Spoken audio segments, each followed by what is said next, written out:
Car nous n'avons pas à lutter contre la chair et le sang, mais contre les principautés, les esprits méchants dans les lieux célestes.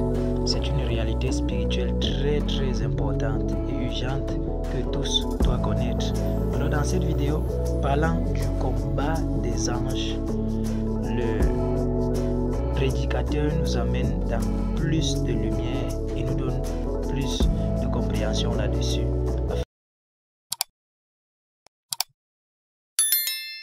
Paul enseigne notamment dans l'Épître aux Éphésiens chapitre 6, nous sommes engagés dans un combat spirituel. Alors bien sûr, ce combat est invisible, mais il n'en est pas moins réel. Et il existe peu de passages comme celui de Daniel 10 dans les Écritures pour nous révéler, nous dévoiler, nous décrire une part de ces choses qui se passent dans ces lieux spirituels. Et c'est ce que je vais aborder avec vous dans cet enseignement qui s'intitule « Le combat des anges » et qui est la première partie de l'étude de la 4e vision de Daniel. Alors peut-être vous suivez avec nous cette série d'enseignements dans le livre Daniel. Nous avons déjà parcouru plusieurs vidéos, plusieurs enseignements, 7 en tout, qui nous ont amenés à travers les chapitres 7, 8, 9 pour en arriver maintenant au chapitre 10. Et la 4e vision va s'étendre des chapitres 10 jusqu'à la fin du livre au chapitre 12. Et elle contient ce qui est la plus longue prophétie de toutes les Écritures. Alors nous prendrons donc le temps de fractionner cette étude, qui est assez complexe, mais vraiment intéressante. Non pas simplement pour le contenu historique, mais aussi pour les choses qu'elle nous annonce concernant les temps vers lesquels nous nous dirigeons, les temps de l'accomplissement de toutes les prophéties, et la plus importante d'entre toutes, le retour de notre Messie et la résurrection des saints. Alors, nous allons retrouver d'ici quelques instants Daniel, qui est dans un temps de jeûne partiel mais prolongé. Et alors qu'il prie et qu'il jeûne, un être céleste glorieux va lui apparaître, va s'approcher de lui et lui faire part de choses que les hommes ne peuvent voir avec leurs yeux, et certainement même auraient du mal à concevoir. Il lui parle de choses qui se passent au-dessus des rois et des empires de la terre. Il lui parle de forces spirituelles qui s'opposent les unes aux autres, les unes pour faire triompher les plans de Dieu, les autres pour résister et les retarder le plus possible. Alors, comme pour tous les autres messages de cette série, bien sûr, vous avez à votre disposition, dans le descriptif de la vidéo, les notes du message qui vous permettront soit de le suivre directement avec cette note, soit de reprendre les références, les points. Vous trouverez aussi des notes de bas de page, et dans l'ensemble des études que je vous communique, il y a aussi des annexes historiques, géographiques, etc. pour nourrir aussi votre connaissance. Alors avant d'aller plus loin dans cette étude, prenons le temps de nous placer devant le Seigneur, demander sa grâce dans la prière. Seigneur notre Dieu, notre Père, nous ouvrons ta parole, source d'encouragement, d'édification pour notre vie, pour chacun d'entre nous. Elle nous révèle, Seigneur, ton cœur, elle nous révèle ton plan parfait, bien avant la fondation du monde, bien avant la manifestation des empires, des royaumes de cette terre, des puissants de cette terre. Seigneur, déjà tu connaissais et tu tenais toutes choses entre tes mains. Je prie, Seigneur, que dans cet enseignement, tu me permettes d'exprimer le plus juste possible, Seigneur, ta pensée, ton cœur, ce que tu veux nous communiquer. C'est avec humilité, Seigneur, que nous recevons ta parole. C'est avec humilité, Seigneur, que je veux l'apporter, demandant ta grâce et ta bénédiction sur chacun d'entre nous. Amen. Voilà, commençons par quelques préliminaires pour resituer notre chapitre dans toute l'étude de ces visions de Daniel. Vous rappelez donc ces visions, il y en a 4, nous en avons déjà survolé 3. La première, nous l'avons trouvée dans Daniel, chapitre 7, je l'avais intitulé les 4 animaux mystiques. C'est un songe mettant en avant 2 personnages déterminants pour le reste du livre. L'un est appelé la petite corne et l'autre le Fils de l'homme, c'est-à-dire le Messie, notre Seigneur. La deuxième vision, Daniel 8, le bouc et le bélier, plutôt le bélier et le bouc. Une vision essentiellement consacrée à l'ascension et à la chute de la petite corne. Troisième vision, Daniel chapitre 9, les 70 semaines, une prophétie messianique permettant entre autres de situer chronologiquement la mort du Messie annoncé. Et puis enfin donc, quatrième vision dont nous commençons l'étude dans cet enseignement, Daniel chapitre 10 jusqu'au chapitre 12, à la fin de ce livre, une prophétie, une vision que j'ai intitulée donc la prophétie sur le roi du Nord. Alors chacune des 3 premières visions, les animaux, le bélier, le bouc et les 70 semaines, on peut y rajouter aussi le songe de la statue de métal du roi Nebuchadnezzar tout au début du livre de Daniel, Daniel chapitre 2. Chacune de ces visions est constituée de 2 parties, nous l'avons vu, une révélation et une explication. Alors, ce schéma se retrouve quelque part dans cette dernière vision, bien qu'elle soit très particulière parce qu'étant beaucoup plus longue que les autres. Mais nous pouvons identifier d'abord dans le chapitre 10 une révélation, nous allons voir, l'apparition d'un être céleste. Puis chapitres 11 et 12, une explication avec un développement final en 2 parties. Tout d'abord, le chapitre 11, des versets 2 à 45, le déroulement des événements annoncés dans la révélation, et notamment à la fois dans un plan historique et à venir eschatologique. Et puis, à partir du verset 45 jusqu'à la fin du livre, l'aboutissement des événements de cette révélation, c'est-à-dire ce qui doit s'accomplir dans la fin des temps. On peut dire aussi que Daniel chapitre 10, donc que nous allons étudier, décrit comment la vision est parvenu à Daniel. Daniel chapitre 11 décrit le contenu de la vision et Daniel 12 indique à Daniel ce qu'il doit faire de la vision. Or, un point que je voudrais aborder avec vous, en prenant un peu de recul par rapport à l'ensemble de ces visions, de ces révélations, c'est de noter la progression dans la puissance, en quelque sorte, de ces révélations. Donc, il y en a 4. Revenons à la première, chapitre 7, verset 1. Il est question d'un songe, un songe. En hébreu, le mot c'est shelem, et il est employé pour des songes se passant la nuit, dans le sommeil. Il est employé notamment pour Nebuchadnezzar, lorsque il a le rêve de la statue de métal, Daniel 2, ou le rêve du grand arbre abattu dans Daniel chapitre 4. Nebuchadnezzar comme Daniel, dans les 2 cas, dorment. Et il dit de Daniel, au chapitre 7, verset 1, qu'il était sur sa couche. Et il est présenté là comme un observateur qui regarde. Et le verbe « regarder » revient à plusieurs reprises au chapitre 7, versets 3, 6, 7, 9, 11, 13. Je regardais. Donc il est un observateur. Néanmoins, à la fin de ce songe, il va quand même s'approcher d'un ange et le questionner, chapitre 7, verset 16. Mais ce qu'on voit dans le récit que fait Daniel, c'est cette vérité, je dirais presque cette transparence, l'exposition de sa vulnérabilité. Daniel nous montre qu'il est très secoué par ce qu'il voit et ce qu'il entend. Chapitre 7, verset 15, il dit « Les visions de ma tête m'effrayèrent ». Au verset 28, « Moi, Daniel, je fus extrêmement troublé par mes pensées et je changeai de couleur. » On voit donc que ça vient le chercher profondément. Ce sont des choses qui le perturbent, le tracassent. À la différence du roi Nebuchadnezzar, et pour être sûr de ne rien oublier du songe, rappelez-vous que Nebuchadnezzar avait oublié le songe, mais Daniel, lui, qu'est-ce qu'il fait?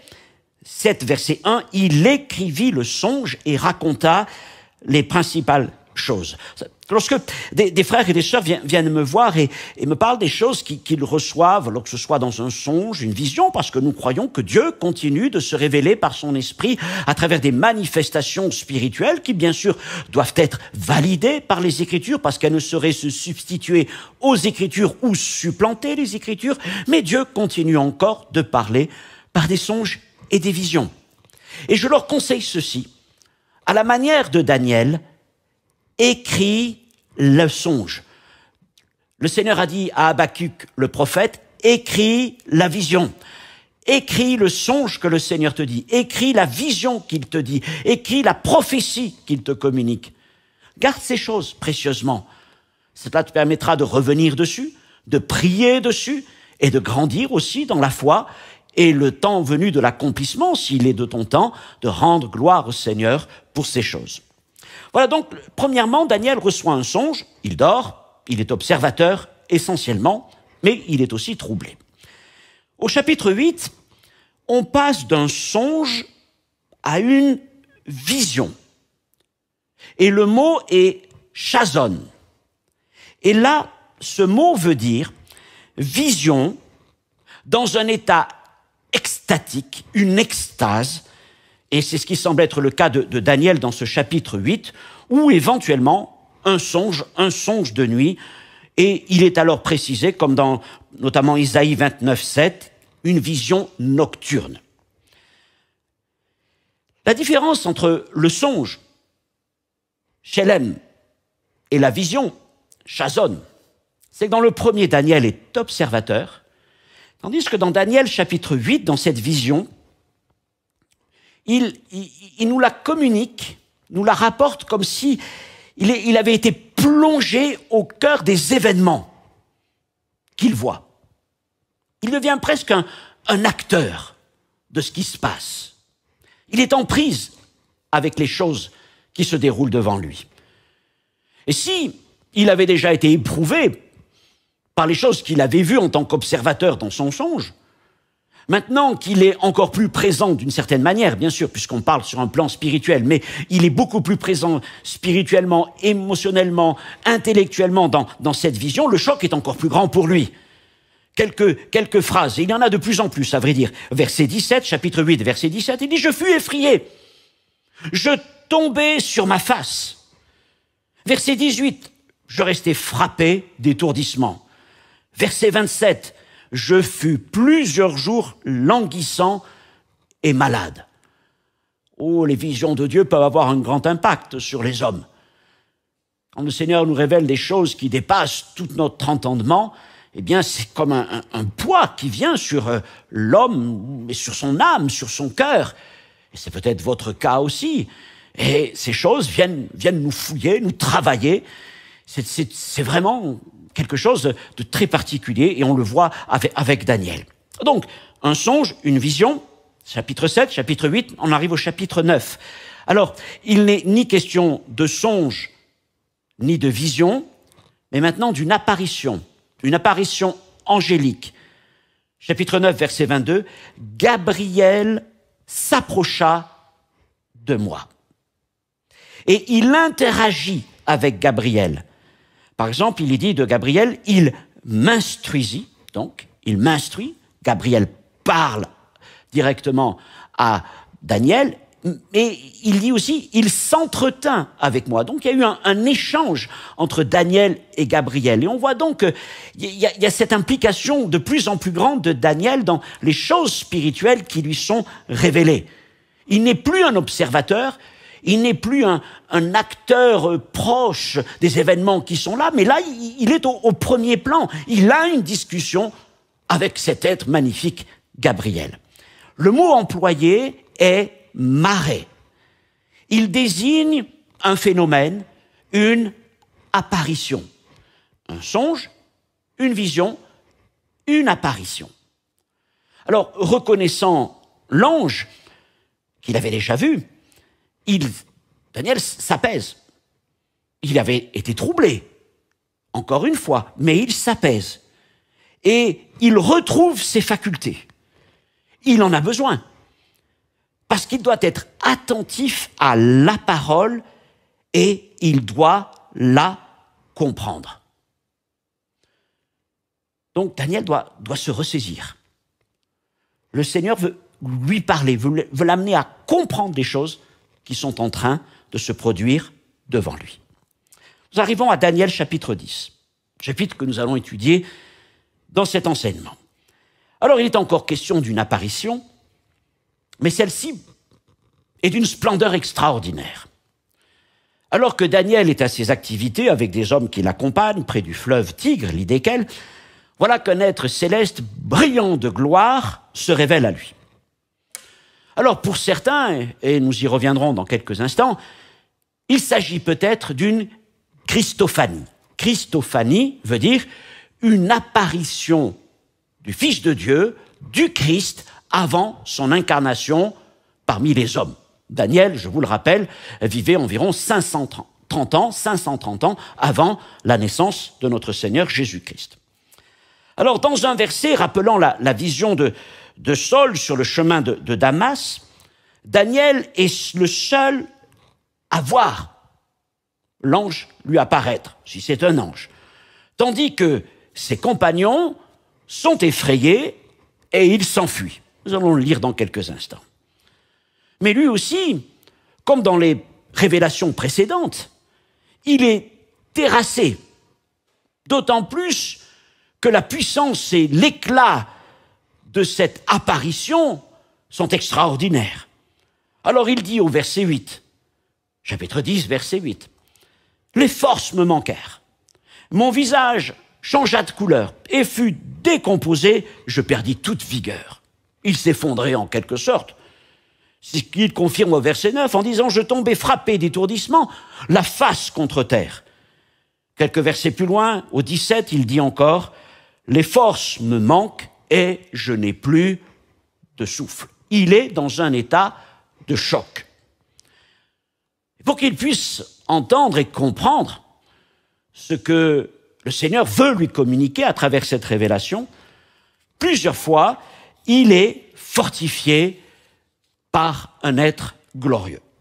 Verset 10, « Et voici, une main me toucha et secoua mes genoux et mes mains. » Et cette main, ce n'est pas une main d'homme, puisque ses compagnons se sont enfuis. Nous comprenons que c'est une main céleste.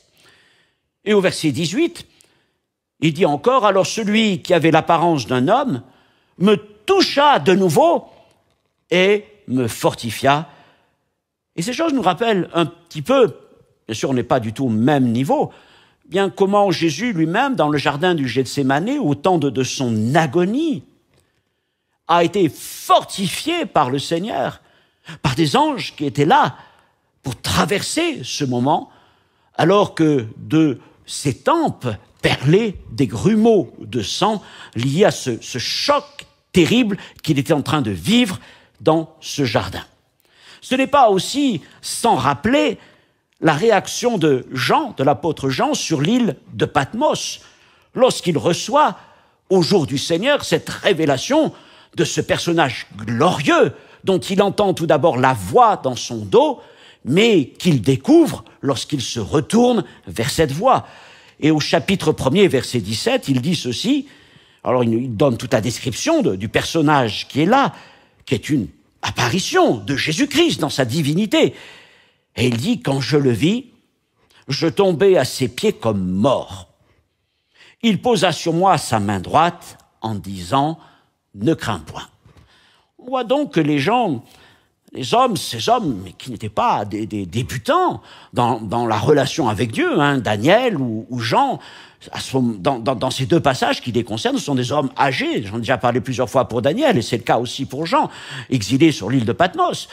Malgré toute l'expérience qu'ils ont, quand ils sont au contact de ce surnaturel extraordinaire, de ces songes, visions, apparitions, leur force s'enfuit, leur manque, et ils sont écrasés dans un état de grand choc, et ils ont besoin, afin de recevoir ce que le Seigneur veut leur dire, d'être fortifiés par la puissance du Saint-Esprit. Et donc, ça nous amène à avoir toujours une grande humilité vis-à-vis de tout ce qui pourrait nous être communiqué venant du ciel. Quand Dieu nous communique des choses, bien, je dirais elles valent leur pesant d'or en quelque sorte. Elles sont lourdes spirituellement. Et il faut toute la grâce du Seigneur pour arriver à les porter au niveau de nos émotions comme au niveau de notre compréhension. Mais le Seigneur nous fortifie lorsqu'il a un message à nous communiquer. Voilà un peu pour ces préliminaires. Maintenant, nous allons parler un peu du contexte de la vision. Nous rentrons donc dans le chapitre 10 directement. Je voudrais lire les quatre premiers versets de ce chapitre. Donc, Daniel 10, versets 1 à 4. La 3e année de Cyrus, roi de Perse, une parole fut révélée à Daniel, qu'on nommait Belshazzar.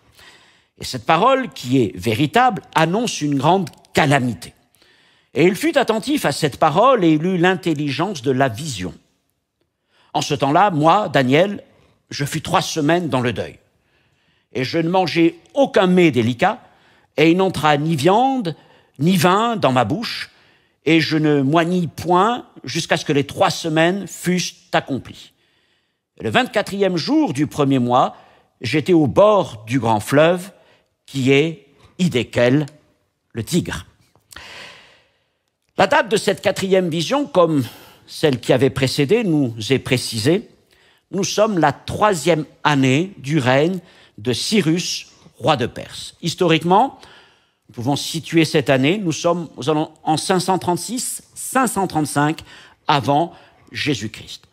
Ça fait donc à peu près 70 années, 70 ans, que Daniel a été déporté depuis Jérusalem jusqu'en Babylonie puis en Perse. Il a certainement au moins 85 jusqu'à plus de 90 ans. Donc c'est vraiment déjà un vieillard dans un âge bien avancé. Alors la date est intéressante, 536-535, parce qu'elle nous permet de mieux comprendre l'arrière-plan de la vision. Alors comme annoncé par Daniel, le royaume de Babylone a été conquis par les Perses. Cela s'était produit quelques années plus tôt, en 539-538. Alors, même si les sources historiques ne peuvent le confirmer formellement, il semble que dans un premier temps, la province de Babylone soit administrée par un proche de Cyrus, Darius le Mède. Mais c'est bien Cyrus qui gouverne depuis sa capitale de Suse. Et c'est pour ça que dans les chapitres qui précèdent, je pense le 8, le 9, il est question de Darius le Mède et pas encore de Cyrus. Mais en 536, il est fait maintenant référence à Cyrus parce qu'on pense que Darius était un homme âgé et qui était mort à ce moment-là. Alors tout en étant perse et païen, Cyrus occupe une place particulière dans les Écritures et dans le plan de Dieu en faveur d'Israël.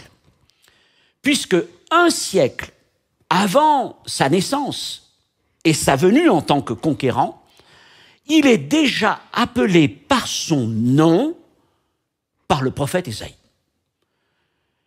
Et il y a peu d'hommes dans les Écritures qui ont été appelés par leur nom avant même qu'ils ne viennent à la vie. Il y a eu le roi Josias, et ça nous renvoie au chapitre 13 du premier livre des rois, me semble-t-il. Et puis, il y a Cyrus. Je mets à part, bien sûr, notre Seigneur. Quelques textes d'Ésaïe. 44-28. Je dis de Cyrus, et c'est Dieu qui parle, il est mon berger, et il accomplira toute ma volonté. Il dira de Jérusalem qu'elle soit rebâtie, et du temple qu'il soit fondé. Et je vous rappelle que au moment de la conquête de Jérusalem par les Babyloniens sous Nebuchadnezzar, nous sommes à peu près en l'an 587-586 avant Jésus-Christ, toute la ville de Jérusalem a été rasée, ses murailles renversées et le temple incendié et détruit. Et donc, Cyrus est appelé à rebâtir le temple et Jérusalem. Chapitre 45, versets 1 à 3. Ainsi parle l'Éternel à son oint, à Cyrus, qu'il tient par la main, pour terrasser les nations devant lui, pour relâcher la ceinture des rois, pour lui ouvrir les portes, afin qu'elles ne soient plus fermées. Je marcherai devant toi, j'aplanirai les chemins montueux, je romprai les portes d'airain et je briserai les verrous de fer. Je te donnerai des trésors cachés, des richesses enfouies, afin que tu saches que je suis l'Éternel qui t'appelle par ton nom, le Dieu d'Israël. Quelle prophétie, n'est-ce pas? Et je finis encore par une autre parole, toujours au chapitre 45, verset 13. Une dernière fois, Ésaïe appelle Cyrus. C'est moi, dit Dieu, qui ai suscité Cyrus dans ma justice. J'aplanirai toutes ses voies. Il rebâtira ma ville, libérera mes captifs, sans rançon ni présent, dit l'Éternel des armées. Alors, je vous le redis, Cyrus est un roi perse, donc il n'est pas juif, il n'a rien à voir avec Abraham, et il est païen. Il adore des divinités. Pour autant, Dieu l'appelle son berger, et il l'appelle son oint, son Mashiach, son Messie. Et on peut être surpris que le Seigneur utilise de tels termes, avec toute la puissance, la valeur que cela représente, notamment par rapport au Nouveau Testament et à toutes les prophéties messianiques, envers un homme qui est un païen, mais qui est surtout l'instrument de Dieu pour l'accomplissement de son plan de bénédiction envers Juda, Jérusalem et Israël, relever la ville et bâtir le temple dévasté depuis plus de 50 ans. Alors le livre d'Esdras rapporte comment, dès la première année de son règne, l'Éternel réveilla l'esprit de Cyrus. Chapitre 1er d'Esdras, verset 1er, il réveille l'esprit de Cyrus. Donc il vient là, dans son songe, dans son sommeil, c'est pas le Seigneur vient se révéler à lui comme il l'avait fait à Nebuchadnezzar, mais pas à travers un songe avec des images, mais avec une direction, une mission très claire que Cyrus va exprimer à travers une proclamation. Esdras, chapitre 1er, versets 2 et 3. « Ainsi parle Cyrus, roi des Perses, l'Éternel, le Dieu des cieux, m'a donné tous les royaumes de la terre. Et il m'a commandé de lui bâtir une maison à Jérusalem, en Juda. Qui d'entre vous est son peuple?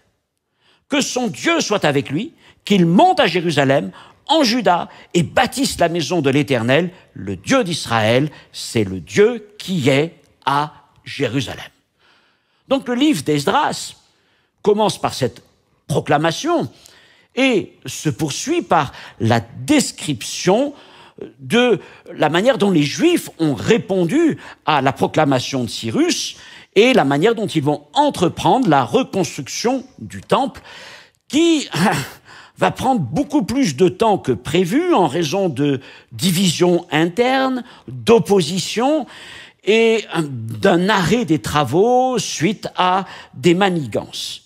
Et je cite ce verset d'Esdras, chapitre 4, versets 4 à 5.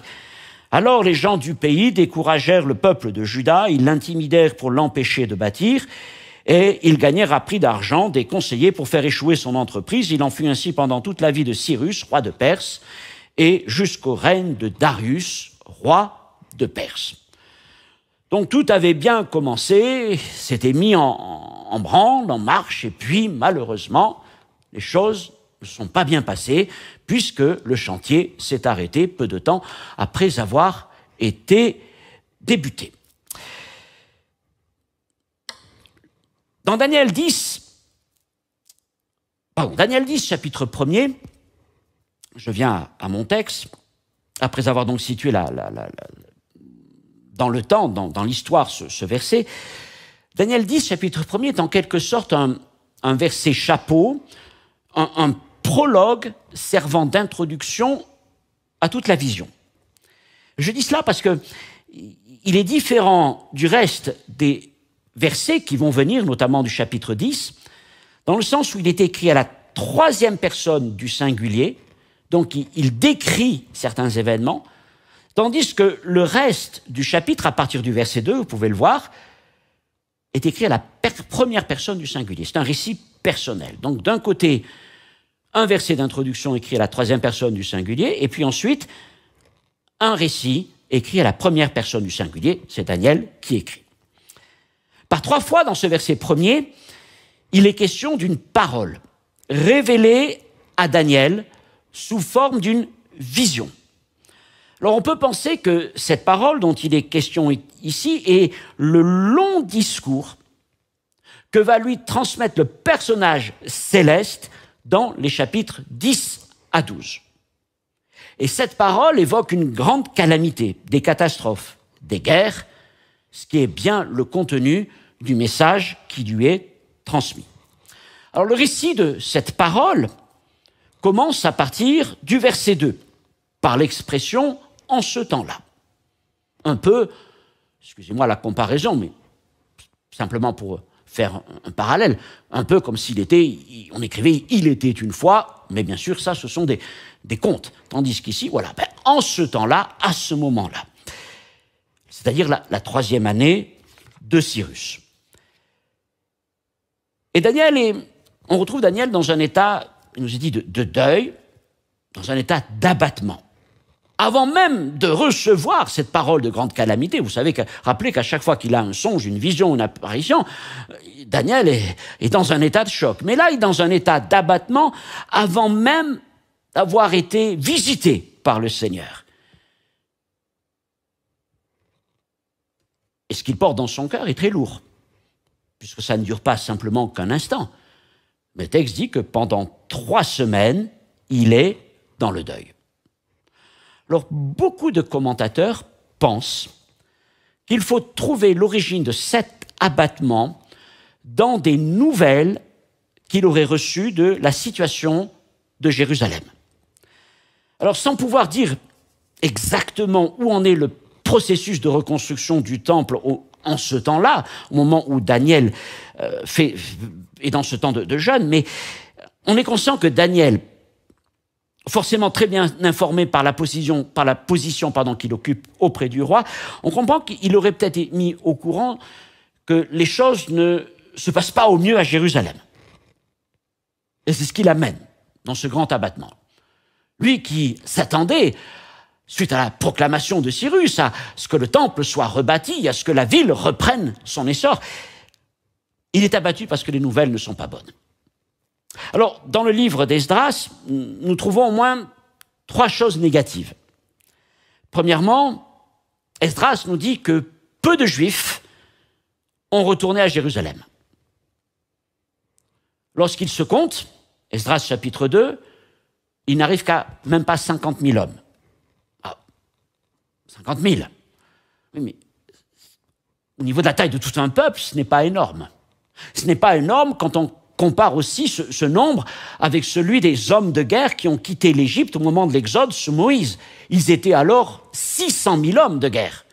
Là, ils ne sont même pas 50 000 pour relever tout le pays. Et puis, les nouvelles ne sont pas bonnes non plus parce qu'il apprend que ceux qui sont partis là-bas ne travaillent pas très dur.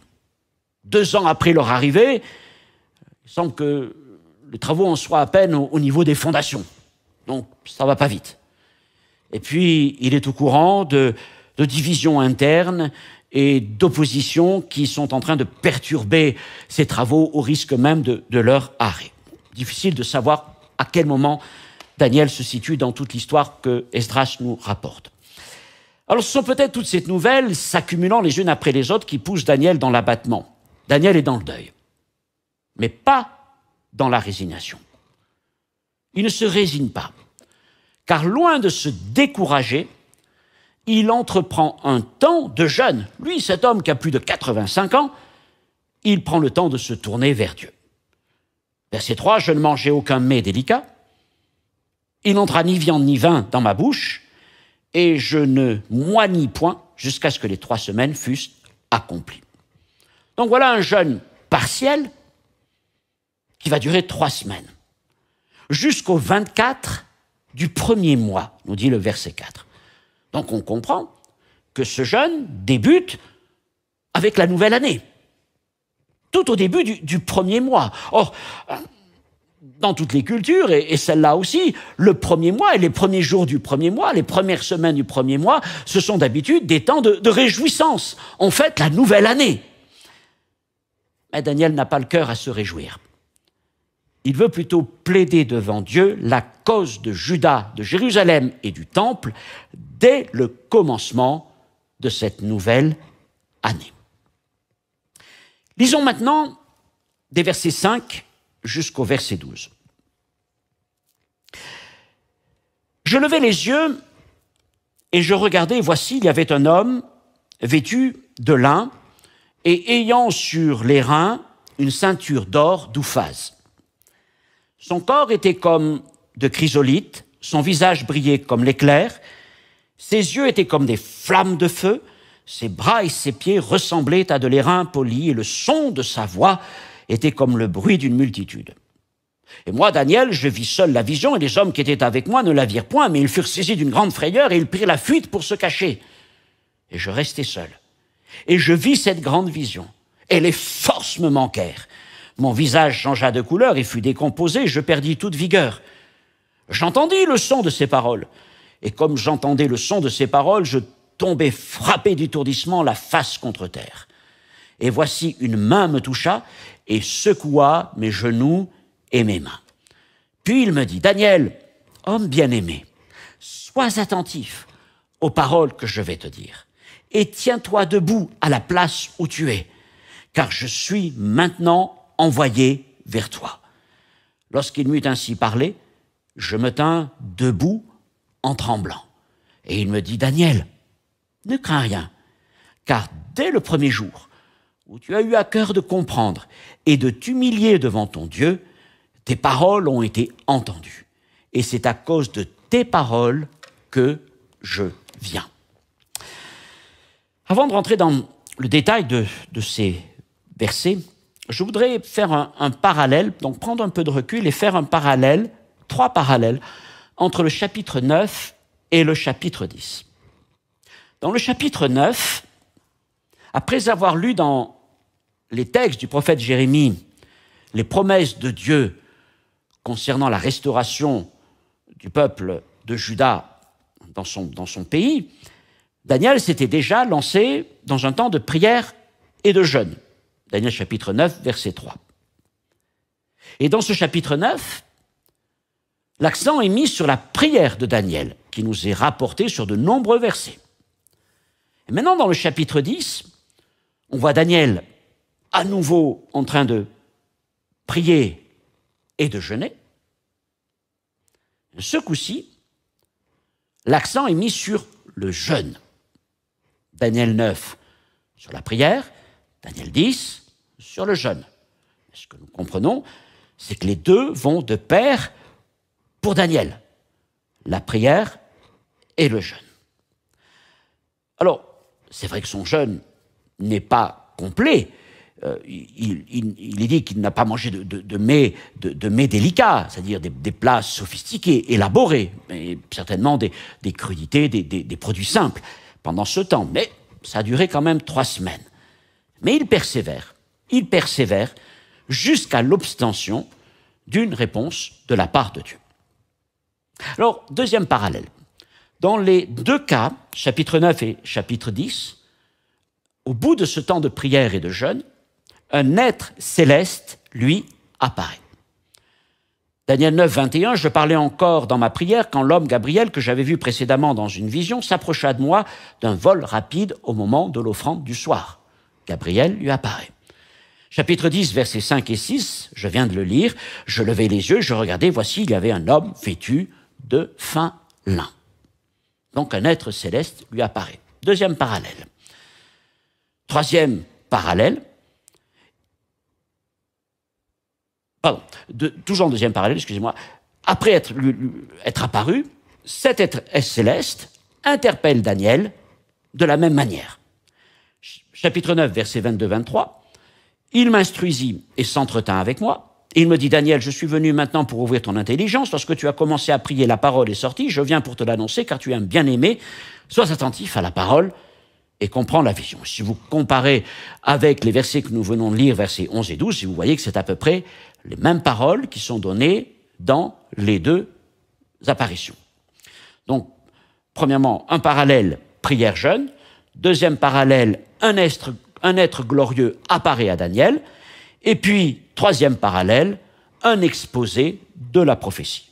Donc, après avoir encouragé Daniel à être attentif, le personnage céleste va, en gros, délivrer son message à Daniel. Au chapitre 9, des versets 24 à 27, c'est la grande prophétie des 70 semaines. Et puis, maintenant, ce que nous étudierons les prochaines fois, on va commencer aujourd'hui, chapitre 10, verset 13, jusqu'à la fin du livre, c'est-à-dire chapitre 12, verset 13, là aussi, l'exposé de cette prophétie. Donc, 3 parallèles entre ces chapitres 9 et chapitre 10. Troisième partie, on va essayer de répondre à cette question. Qui est donc ce personnage vêtu de lin qui apparaît à Daniel sur les bords du fleuve Hidékel, le Tigre? Je relis le verset.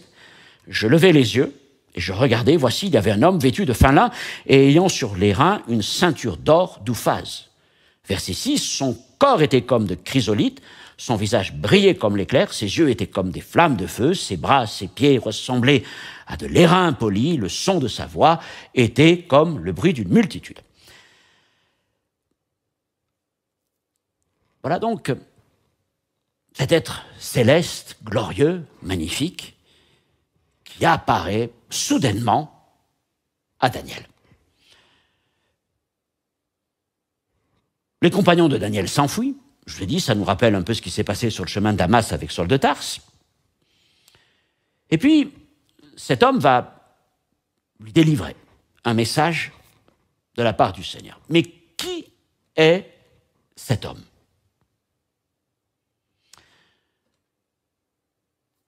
Chapitre 8 et chapitre 9, lorsqu'il est question d'une apparition, le nom de l'être céleste avait été donné. C'était Gabriel. Mais ici, le nom n'apparaît pas. Et en même temps, la description qui est faite de ce personnage nous interroge, tellement il est glorieux. Et ça a amené à différentes interprétations. Alors, je vous les présente, je vous en présente 3. Je veux dire, humblement, j'aurais vraiment du mal à trancher pour vous dire, voilà, qui est ce personnage. Il y a des arguments, on va le voir, et des contre-arguments pour chacune de ces interprétations. Alors, pour certains, cet homme vêtu de lin, magnifique, glorieux, c'est le Messie. Il s'agit alors d'une Christophanie, c'est-à-dire une apparition du Christ, une apparition du Fils de Dieu, temporaire bien sûr, avant son incarnation. Alors pour appuyer leur point de vue, les partisans de cette interprétation comparent la description qui est faite de ce personnage avec celle que donne Jean de Jésus lorsqu'il se révèle à lui sur l'île de Patmos tout au début du livre de l'Apocalypse. Alors, j'ai déjà lu chapitre 10, versets 5 à 6 de Daniel. Je veux prendre le temps rapidement de lire Apocalypse, chapitre 1, versets 12 à 16, qui nous permet de faire cette comparaison. Vous allez voir, des mots sont là. Et Daniel dit, Jean dit, « Je me retournai pour connaître quelle était la voix qui me parlait. Et après m'être retourné, je vis 7 chandeliers d'or, et au milieu des 7 chandeliers, quelqu'un qui ressemblait à un fils d'homme, vêtu d'une longue robe et ayant une ceinture d'or sur la poitrine. Sa tête et ses cheveux étaient blancs comme de la neige, blanche comme de la neige. Ses yeux étaient comme une flamme de feu, ses pieds étaient semblables à de l'airain ardent, comme s'il eût été embrasé dans une fournaise. Et sa voix était comme le bruit de grandes eaux. Il avait dans sa main droite 7 étoiles, et de sa bouche sortait une épée aiguë à 2 tranchants, et son visage était comme le soleil lorsqu'il brille dans sa force. » Alors, on compare les 2 passages, et on voit qu'il y a, dans les deux, il y a des mots, des expressions qui reviennent pour décrire ces personnes. Chez Daniel, il est question d'un vêtement de lin, chez Jean, d'une grande robe, d'une ceinture d'or d'Ouphaz, d'une ceinture d'or sur la poitrine, les yeux comme des flammes de feu, une voix comme le bruit d'une multitude, des bras, des pieds ressemblant à de l'airain poli. Donc il y a vraiment des points de comparaison entre le personnage glorieux qui apparaît à Daniel mais qui n'est pas identifié et celui qui apparaît à Jean et que Jean connaît, même si là il est dépassé par la gloire avec laquelle il se manifeste, il comprend qu'en face de lui c'est Jésus et Jésus est identifié. Donc il y a des points de comparaison nombreux entre ces deux descriptions. Cependant, la suite du récit va amener malgré tout à des interrogations, à un questionnement de cette interprétation, lorsque est évoquée la résistance d'un esprit pendant 21 jours. Chapitre 10, verset 13. Le chef du royaume de Perse m'a résisté 21 jours. Mais voici Michaël, l'un des principaux chefs, est venu à mon secours et je suis demeuré là auprès des rois de Perse. Alors les opposants, les détracteurs de cette interprétation de la Christophanie mettent en avant qu'il est difficile de concilier cette situation de résistance avec la personne du Fils de Dieu.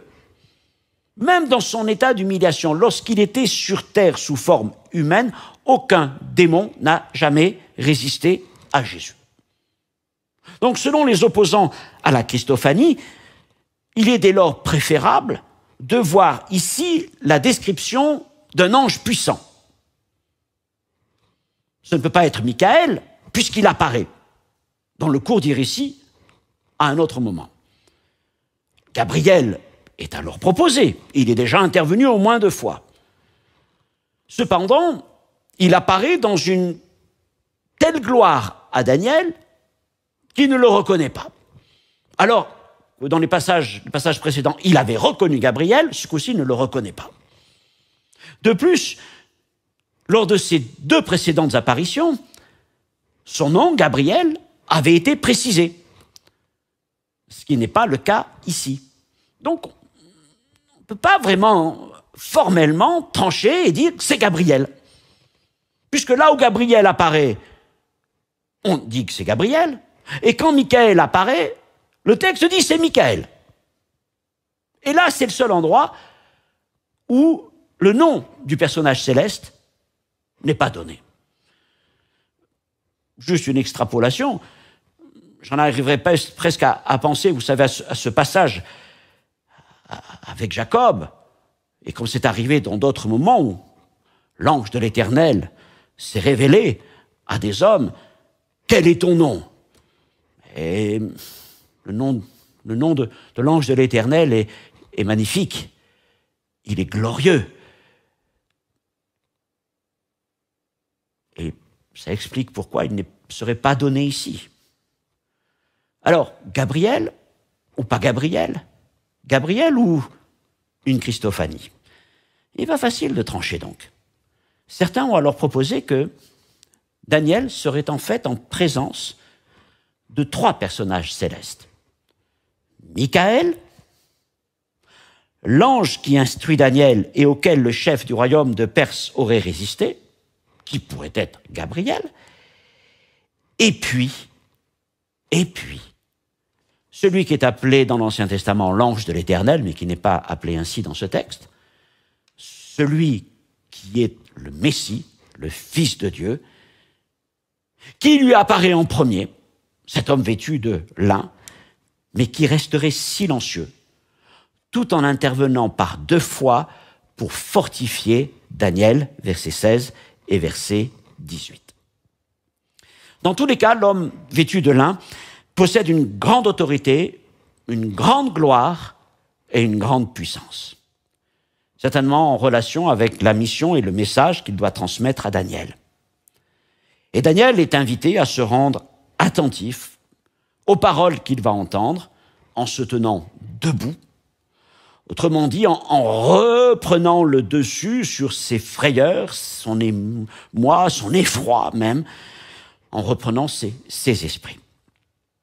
4e, ce sera le dernier point de cet enseignement, le chef du royaume de Perse versets 13 à 19, lisons ceci. Le chef du royaume de Perse, c'est donc le discours du personnage céleste, m'a résisté pendant 21 jours. Mais voici, Michael, l'un des principaux chefs, est venu à mon secours et je suis demeuré là auprès des rois de Perse. Je viens maintenant pour te faire connaître ce qui doit arriver à ton peuple dans la suite des temps, car la vision concerne encore ces temps-là. Tandis qu'il m'adressait ces paroles, et je dirigeais mes regards vers la terre et je gardais le silence. Voici quelqu'un qui avait l'apparence des fils de l'homme toucha mes lèvres. Alors j'ouvris la bouche, je parlais, et je dis à celui qui se tenait devant moi, « Mon Seigneur, la vision m'a rempli d'effroi et j'ai perdu toute vigueur. Comment le serviteur de mon Seigneur pourrait-il parler à mon Seigneur? Maintenant, les forces me manquent, je n'ai plus de souffle. » Alors celui qui avait l'apparence d'un homme me toucha à nouveau et me fortifia. Puis il me dit, « Ne crains rien, homme, bien-aimé, pardon, que la paix soit avec toi. Courage, courage !» Et comme il me parlait, je repris des forces et je dis que mon Seigneur parle, car tu m'as fortifié. Et voyez, en faisant cette lecture, on sent combien Daniel est arrivé vraiment au bout de tout ce qu'il était capable de recevoir depuis quelques années, maintenant que le Seigneur avait commencé à se révéler à lui. Ça remonte à là, quelques 3-4 ans auparavant. Et il y a eu des songes, il y a eu des visions, des apparitions. Et là, Daniel dit, mais c'est trop pour moi. Trop de gloire, trop d'intensité. J'en peux plus. Il y a presque un sentiment de lassitude, de dire, mais Seigneur, c'est trop fort pour moi. Pourtant, Daniel doit continuer son ministère. Et c'est pour ça qu'il va être fortifié par le Seigneur, ni par force, ni par puissance, mais par mon esprit, dit le Seigneur. Et c'est ce que Daniel aussi a goûté à ce moment-là. Vous voyez, on demande au Seigneur Seigneur, donne-moi des révélations, des visions, des songes, oui. Et Dieu est capable de nous les donner, je le disais au tout début, mais attention, celui qui reçoit de telles choses doit se préparer à emporter le poids. Ce ne sont pas des choses légères, ce ne sont pas des choses anecdotiques, anodines. Ce sont des révélations célestes, glorieuses. Et il nous faut toute la force, l'assistance du Saint-Esprit, déjà pour les porter dans notre cœur, et encore plus pour arriver à les comprendre et à les méditer. Nous sommes donc maintenant au chef du royaume de Perse, verset 13. Et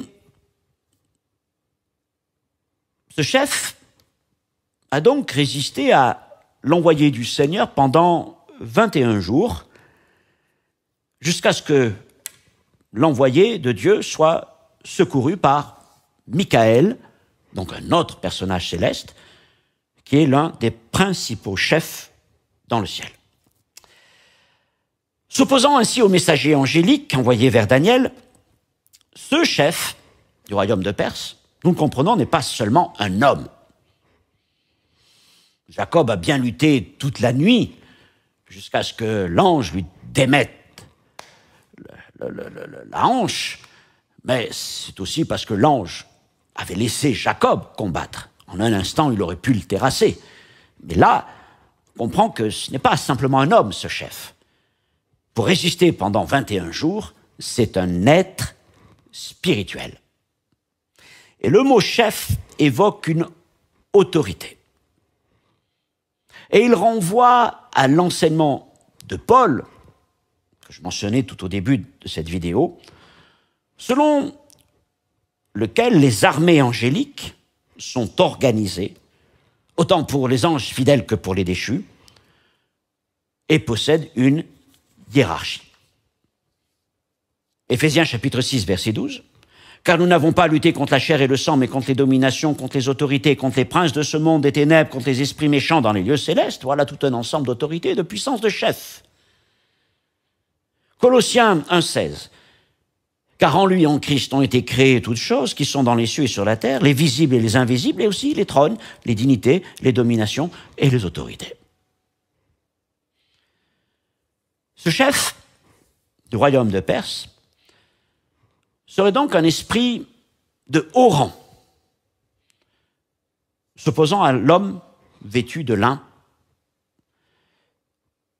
Il doit s'agir d'un être spirituel en charge de servir à la cour du roi de Perse. Et certainement un esprit très puissant, car à lui seul, il immobilise un ange glorieux pendant 21 jours jusqu'à ce qu'il reçoive l'aide de Michael. Alors ce passage est la référence la plus claire de toute la Bible à ce que certains appellent les esprits territoriaux. Esprits territoriaux. L'idée est que certains êtres surnaturels opposés à Dieu sont assignés à un territoire ou à un royaume, ici par exemple la Perse. Et leur rôle, dans le monde des ténèbres, dans le monde spirituel des ténèbres, consisterait alors à entraver la progression de l'œuvre de Dieu, obscurcir les peuples pour les empêcher de connaître la vérité et la lumière de la parole de Dieu. Cet esprit n'est pas le seul mentionné dans ce passage. Je voudrais que nous lisions les deux derniers versets de ce chapitre, 20 et 21. Il me dit, « Sais-tu pourquoi je suis venu vers toi? Maintenant, je m'en retourne pour combattre le chef de Perse. Et quand je partirai, voici, le chef de Javan viendra. Mais je veux te faire connaître ce qui est écrit dans le livre de la vérité. Personne ne m'aide contre cela, excepté Michael, votre chef. » Il y a donc 3 chefs. Le chef de Perse, celui de Javan et celui d'Israël, votre chef, Michael, dont il est dit au verset 13 qu'il est l'un des principaux chefs. Ce qui veut dire qu'il n'est pas le seul. Alors vous verrez quelques notes complémentaires que je ne détaillerai pas dans cet enseignement, si vous les trouverez dans les notes de ce message, notamment par rapport à ces 7 anges qui se tiennent devant Dieu dans le livre de l'Apocalypse. L'homme vêtu de fin lin annonce enfin à Daniel qu'il s'apprête à repartir combattre le prince, le chef du royaume de Perse, et qu'ensuite un autre grand esprit ennemi se manifestera, celui de Javan, le chef de Javan. En d'autres termes, au fur et à mesure que les royaumes s'élèvent et s'effondrent, différents esprits se manifestent et doivent être combattus par les messagers de Dieu dans l'accomplissement de ses desseins. Et ça, c'est un renvoi, notamment à Daniel chapitre 8, la vision du bélier, l'empire de Perse, et du bouc, l'empire de Javan, le royaume de Javan, qui se sont confrontés. Et donc, nous voyons qu'au-delà de la scène historique, au-delà des champs de bataille, il existe un autre champ de bataille qui oppose des forces spirituelles entre elles. Conclusion. Au verset 11, Daniel est appelé le bien-aimé. Et tout au long de sa vie, depuis le chapitre 1 jusqu'à maintenant, plus de 7 décennies, Daniel est demeuré un homme pieux et fidèle. Tout en évoluant continuellement dans un milieu païen débauché, il demeure résolu à ne pas se souiller. Une résolution qu'il avait prise dès sa jeunesse, dès les premiers jours de son arrivée à Babylone, Daniel chapitre 1er, verset 8. Mais Daniel est aussi un homme de prière, de jeûne, et un étudiant de la parole de Dieu. Il est un chercheur de vérité béni par Dieu, par sa sagesse et sa capacité à discerner les visions et les rêves. Dieu honore ceux de son peuple, fidèles, résolus, hommes et femmes de prière, de jeûne, amoureux de sa parole, désirant comprendre les Écritures. Il est celui qui renouvelle leur intelligence, qui ouvre leur intelligence, qui leur donne de la sagesse pour comprendre, qui illumine les yeux de leur cœur. Paul parle dans Éphésiens chapitre 1er d'un esprit de sagesse et de révélation dans la connaissance. C'est ce que Daniel avait reçu et c'est ce que Dieu veut communiquer, nous communiquer à chacun d'entre nous. Nous avons vu que l'ensemble des révélations glorieuses dont il a connaissance trouble son esprit durablement. Elle incite à jeûner, à prier, à chercher à comprendre, jusqu'au point même où il va dire « Seigneur, c'est trop là, arrête, c'est trop, je n'y arrive plus ». C'est alors que Dieu va le fortifier.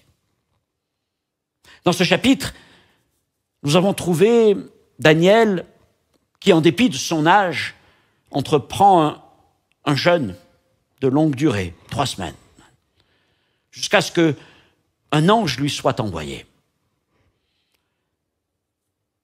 Certes, son arrivée est retardée, mais l'ange dit à Daniel de la part du Seigneur, verset 12, que dès le premier jour où tu as eu à cœur de comprendre et de t'humilier devant Dieu, tes paroles ont été entendues, et c'est à cause de tes paroles, c'est-à-dire ces prières que je viens. L'ange a été retardé, mais la parole de Dieu avait déjà été proclamée et elle serait communiquée à Daniel. Et il lui informe donc qu'une bataille céleste accourt entre l'homme vêtu de lin et les chefs de Perse et de Grèce. Et Daniel est mis au courant au fait d'une situation, je ne sais pas s'il pouvait concevoir ces choses. En tout cas, il l'apprend à ce moment-là. Et c'est important. Important de considérer qu'il a jeûné et prié avant même que l'ange lui soit apparu, qui lui expliquait ce qui est en train de se passer. Ce qui veut dire que, comprenez, la prière et le jeûne de Daniel n'étaient pas une prière, entre guillemets, de guerre, de combat contre des puissances spirituelles, parce qu'il prie et jeûne avant d'avoir reçu la révélation par l'ange qui lui apparaît de ce qui se passe dans les cieux. Donc il ne sait même pas ce qui se passe dans les cieux. Il prie, il jeûne, il exprime ce qu'il y a sur son cœur. Et en plus, notons que l'ange ne demande pas à Daniel de se joindre à lui dans le combat à mener. Il ne lui dit pas « Viens m'aider, Daniel, j'ai besoin de toi dans la prière. » Non, non. Celui qui va l'aider, c'est Michaël. Michaël va m'aider. Toi, Daniel, fais ta part. Et les autorités spirituelles en Dieu font leur part, conduites par le Seigneur. Alors Dieu n'a pas demandé donc à Daniel de livrer un combat qui n'était pas le sien, qui était le combat de Michaël et de l'autre ange. Mais ce que Dieu attendait de Daniel, et ce qu'il attend de nous, bien sûr, c'est de comprendre ce qui se passe. Mais ce que Dieu cherche, c'est une disposition de cœur, de piété et d'écoute. Dieu nous demande de résister, de tenir ferme. Et en tout temps, faire toutes sortes de prières, de supplications, comme Daniel le faisait pour l'avancement de la cause de Dieu. Donc, ni l'ange vêtu de fin lin, ni Michaël ont dit à Daniel « Daniel, prends les armes spirituelles et viens combattre avec nous dans les cieux. » Non. Mais par le combat que tu mènes dans le jeûne et la prière, tu es déjà ce guerrier-là. Et Daniel n'était même pas au courant que lorsqu'il priait et jeûnait, il y avait des choses qui se passaient dans le ciel. J'ai déjà eu l'occasion à plusieurs reprises de dire que c'est des choses qui me sont arrivées, lorsque Dieu m'a utilisé plusieurs fois, en demandant de prier dans des situations pour lesquelles j'avais aucune idée pour savoir pourquoi je priais. Je priais en langue jusqu'à ce que le temps soit accompli. J'ai la conviction que c'était bon, pour apprendre ensuite que des choses s'étaient produites. Des hommes avaient été délivrés, des situations s'étaient débloquées, mais quand je le faisais, j'en avais aucune idée. Ça vous est peut-être arrivé. Mais voyez-vous, ça c'est le combat spirituel aussi. Nous sommes sur terre, nous prions le Dieu des cieux. Et pendant que nous prions, Dieu agit. Ces anges agissent, si Dieu utilise des anges, mais en tout cas, son œuvre se fait. Alors, ayant vu son abattement et entendu ses prières, le but de Dieu vis-à-vis de Daniel est surtout de l'encourager. « Courage, courage !» lui dit-il. « Reprends des forces !» Et Daniel dit « Que mon Seigneur parle, car tu m'as fortifié. » Alors de tout ce chapitre, retenons 2 choses. Lorsque nous prions ou jeûnons, Dieu nous voit et nous entend. Il n'est pas indifférent. Et même si nous avons l'impression que la réponse peut tarder à venir, il peut y avoir des oppositions spirituelles, des délais, mais soyons convaincus qu'elle viendra. Elle viendra, la réponse de Dieu viendra. Gloire au Seigneur. Et puis autre chose à retenir, c'est qu'il existe une réalité spirituelle, l'influence sur les affaires du monde. mais Dieu est au contrôle de toutes choses. Et quelles que soient les oppositions, les résistances, la parole, sa parole, s'accomplira toujours. Voilà pour l'enseignement d'aujourd'hui. Dans le prochain, nous nous tournerons vers le chapitre 11. Extraordinaire chapitre. Je ne vais pas en parler aujourd'hui, je prendrai le temps. Il y aura certainement une partie écrite et puis une partie commentée. Je vous donne rendez-vous. Normalement, ce sera la dernière vidéo, donc ce sera la 9e sur cette série concernant les visions de Daniel. Que Dieu vous bénisse. Attachez-vous à sa parole. Soyez fidèles.